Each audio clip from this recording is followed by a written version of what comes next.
It was a Tuesday morning filled with horror and confusion for the three families who live in this triple-decker on Mineral Spring Avenue in Pawtucket. It was such a loud, bang. I thought a car drove into the building, and I looked outside and there was debris everywhere. And thanks to help from that first-floor resident, Eric Silva, and an off-duty Providence firefighter named Jermaine Woods, who just happened to be across the street visiting his dad for his birthday at the time, everyone who was home did escape alive. Woods is now sharing the story of his incredible right place, right time rescue with NBC 10. And then he was all burnt, and I believe he was still in shock. So I said, hey, why don't you exit the building? You go down with the first floor guy and get out the building.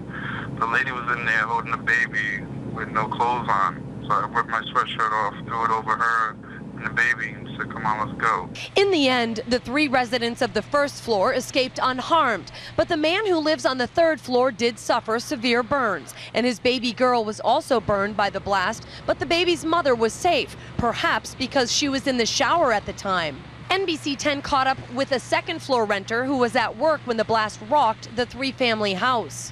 And my friend Jenna called because she saw it on the news and told me basically that my house exploded.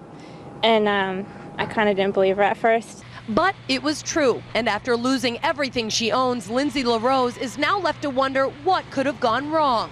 The 21-year-old says the only thing she can think of is the major problems they've been having with the heat recently. We didn't have any heat for a month, and then he finally did send somebody out a month after we called.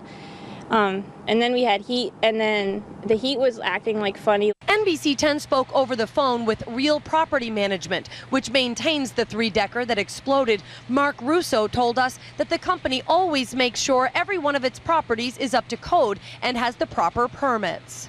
Do you know if the gas or a new boiler had anything to do with what happened today? No, I have no idea about anything. The police want to tell us anything. We don't know anything.